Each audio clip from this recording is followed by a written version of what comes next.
So play is necessary to affirm our lives. That means to tell us who we are and what we do. It's through experiencing play that we answer the puzzle of our existence. Who we are is defined by our ability to play. When people stop playing, they're not very charming people anymore. They're pretty boring people. Play defines who we are as people. It's important that we play. Whether we play games, whether we play hockey, whether we play football, whether we play basketball, whether we swim, it all affirms who we are. So to know play means to realize the supreme importance and utter significance of our existence. If you stop playing, folks, you might as well hang it up. This is kind of a funny fellow. This is Michael Novak, and he wrote a piece of work called The Joy of Sport. I got to hear him speak several years ago when he wrote this piece, and he talks about basketball as if it is a love affair. How many of you carried a basketball or a football with you a large part of your life? That you actually had the ball with you. You carried it. A few hands went up. How many of you carried other pieces of things with you that were part of a sport or a game? Okay? So there are things that you carried about with you. I don't think, Spencer, you can carry your ice hockey stick with you too well, right? But carry it around. And in high schools, you'll see this. You'll see people carrying a ball, or they'll be carrying an activity. Well, Michael Novak, in his work, talks about the relationship of the self to the equipment and to the experience. I asked all of you a little bit ago about, remember the first time you got a uniform. I'm guessing that the first time you got a uniform, it was a used uniform. Somebody else wore it before you. And it had a certain smell and quality to it because it was a part of somebody's team in uniform. Then when you got it, the first thing you did was try it on. Then you wanted everybody in the community to see that you had one of these. So you wore it everywhere. And if your mother let you, you might have slept with it the first night. Or if you didn't sleep with it, you put it up where you could see it because it meant something, right? It was a quality in which you were able to participate and become something, part of something that you became it.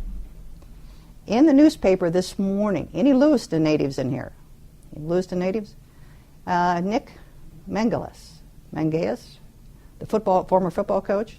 Yeah. There is a picture of him inside the paper in which he has sport memorabilia all over him. He's got it attached to him. He's showing all these different pieces and parts of sports memorabilia in which he was a part of the team in some kind of recruiting thing.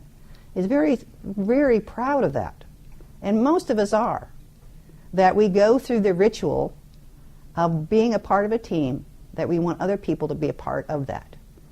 Some of you still wear your letter jackets here on campus. So Michael Novak talked about the aura of what it is to be a basketball player. And he talks about what it feels like to carry a basketball and what it feels like to play the game. All of you know what I'm talking about because you've played sports in which the meaning, just like me going in and hugging the ice, or me taking so long to get those skates on.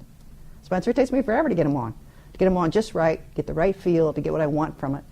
And it's not because I'm older than dirt, it's just that there's a process to go through it, and it's a lyrical quality and it's mystical. I read Novak's book, and I got to go hear him do a lecture. Now, we typically think about people, what do basketball players look like? Describe a basketball player. Are they tall? Yes. They're tall, correct?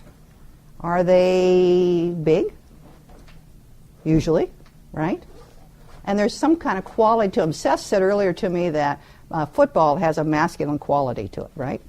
Football has a masculine quality. And many times we think of basketball, not necessarily masculine, but that it has an athletic quality to it, right? When you think about somebody who plays basketball, they are athletic. They may look athletic. There's something about them. I went to see Novak give a lecture.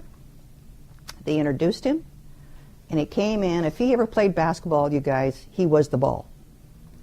He's about 5'4". He's at least 75, 80 pounds overweight, and has very small hands, which seemed to me not to match a basketball player, right? And then when he got up and spoke, he has a very high tenor voice.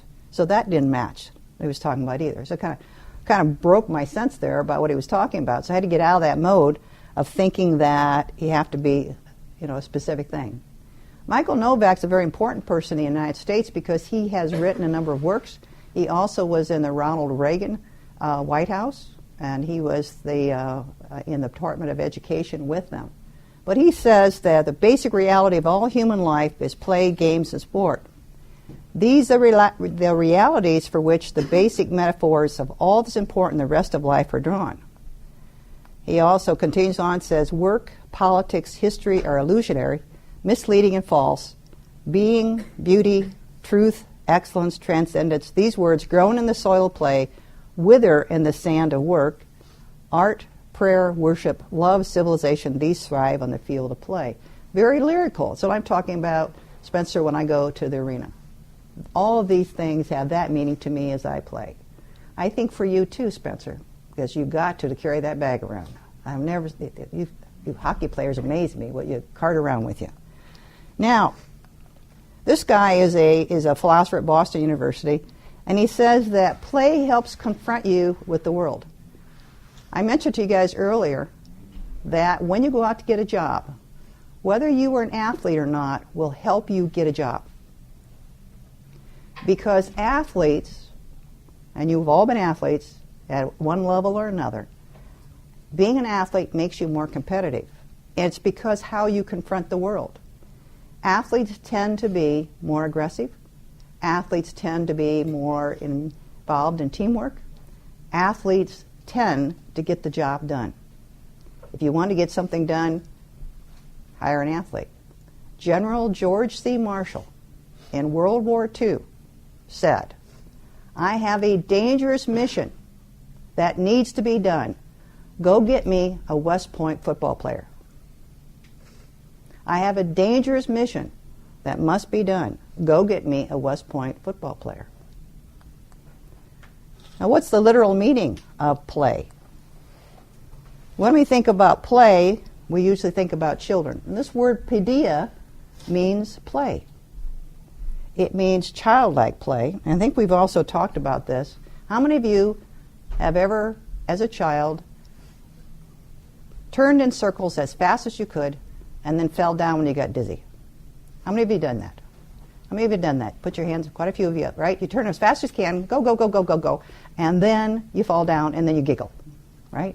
And you get up and you do it again, and then you giggle, giggle, giggle, giggle. There's no reason why you're doing it, just doing it.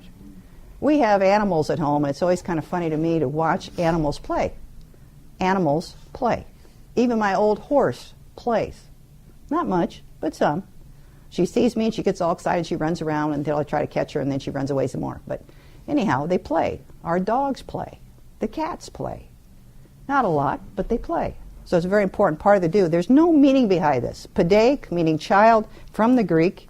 And what it means is that it is having no other purpose than just to play. I doubt that any of you do that right now. I think most of you have been educated to be the next level of player. Most of you have a reason behind what you do, and it's not just giggling and going in circles unless you've been lifting too many brews. But I don't think it necessarily that we do this on purpose of this kind of play. Most of us are involved in ludic play. Now notice I have children. What are these children playing? What games do you play in a circle as a child? All sorts of games that you can play, right, in a circle. Maybe something like Ring Around the Rosie, or some kind of circle game of chase or whatever.